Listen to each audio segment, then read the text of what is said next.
పున్నమి వెన్నెల చంద్రునిలా నువ్వు మా కోసం వచ్చినవు. కష్టాలు ఎన్నన్ని ఎదురైనా మా అండయే నిలిచినవు.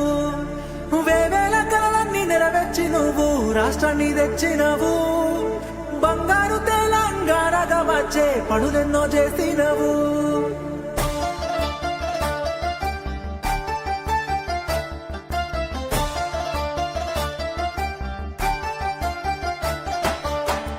ఎప్పటిదో కాదురా బిడ్డ పదేళ్ళ కింది ముచ్చట. దుక్కి దున్నే రైతుని అడుగు నీళ్లు లేని మా ఇక్కట. పల్లెల్లో లేకుండే మెతుకు కష్టంగా సాగేది బతుకు. ఇళ్ళల్లా లేకుండే వెలుగు తెలంగాణ వచ్చే వరకు.